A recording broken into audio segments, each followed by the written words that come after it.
What's up, everyone? This has been Falcon's Media Corner back again with another double AK After a Saw review episode for today, which this is going to be on two films I saw released from Sony last year. These two are horror films and their sequels. So I'm going to review these two horror sequels. The first one to kick it all off we're going to talk about is Escape Room 2 Tournament of Champions. This is the sequel to the first film released back in 2019 and was directed once again by Robitel, who made the first movie. And this time around, the sequel see two of the survivors from the first film.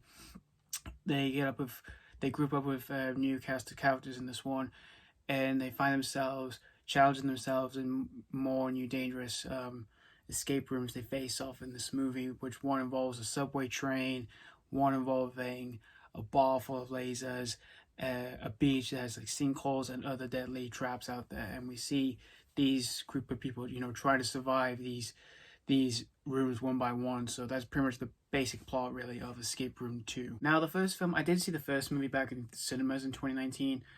And I think it's a pretty decent horror film. Not one of the best horror films or anything from like Sony Screen Gems, because when it comes to Sony Screen Gems movies, most of them I keep seeing nowadays are like horror films. Some are either hit or miss for me.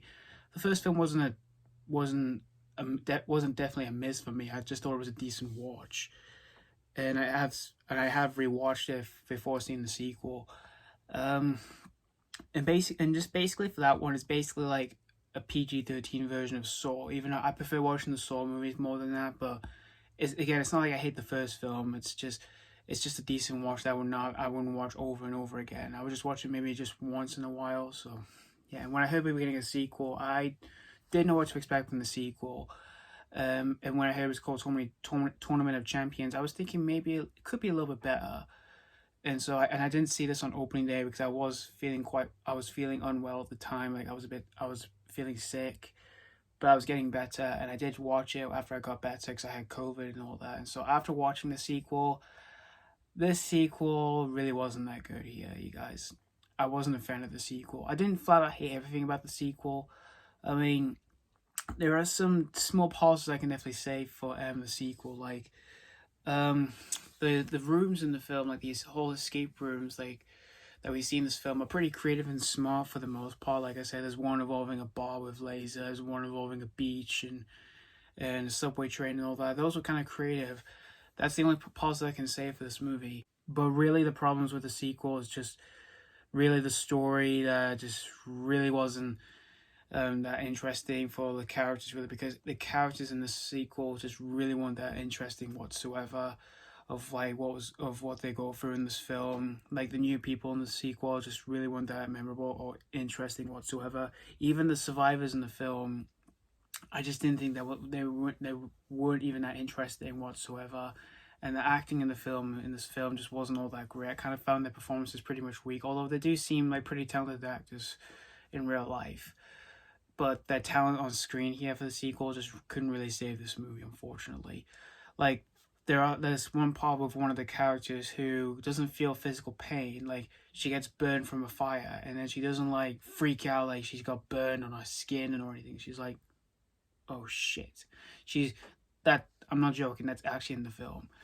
And it wasn't like laughably awful or anything like that. I was just like, what? I was just like that for when I saw it. And this movie overall just really wasn't even that scary.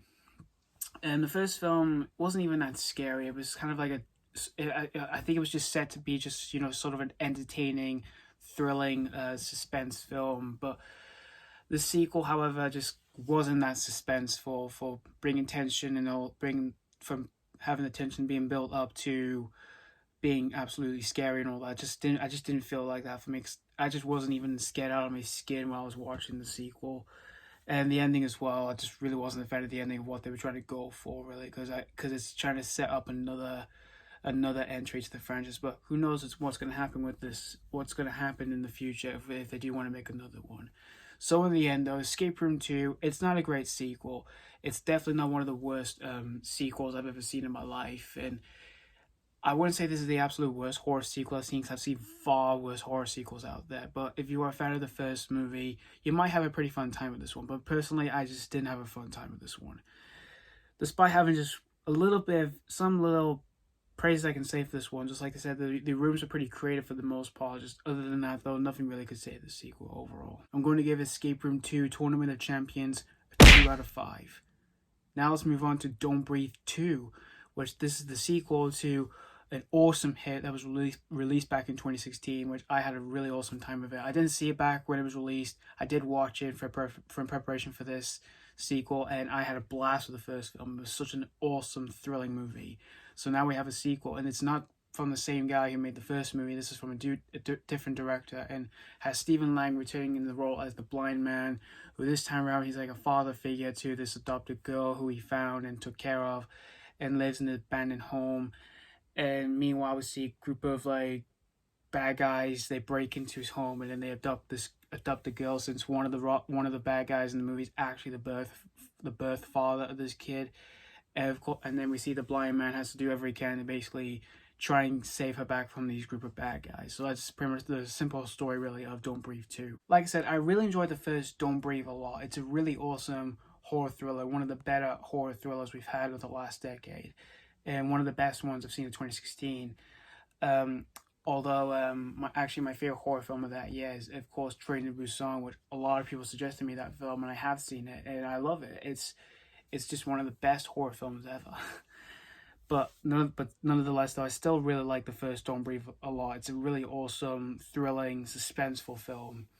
And when I heard we were getting a sequel, I just didn't know what to expect from it. A few of my friends were kind of in that same situation. Some either thought it was worthy of a sequel, or a few just didn't even think it was worthy of one. But I was still interested in seeing it, because when I first saw the trailer, it did seem pretty interesting. And I was obviously going to go and see it since I really like horror. And so I went to see this on opening day in the UK in August, and my screening wasn't really packed for as much as I was expecting it to be, but it was still though nice to see that a few people were seeing the movie along with me.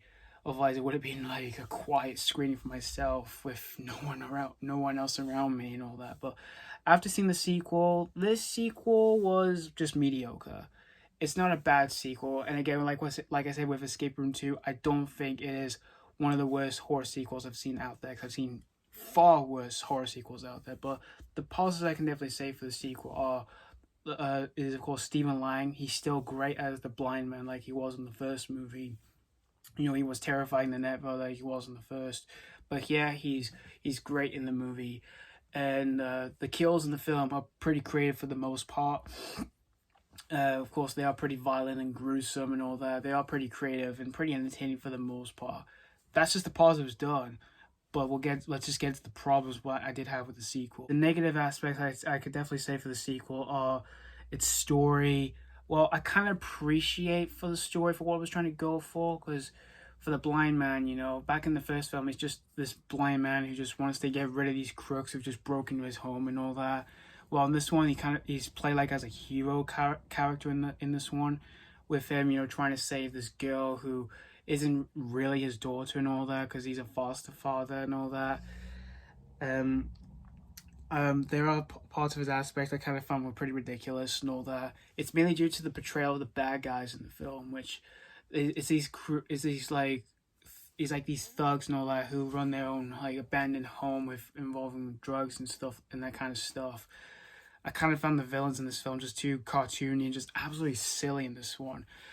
And their performances weren't that great. And the young girl in this film, she's actually she wasn't too bad in the film, I gotta say.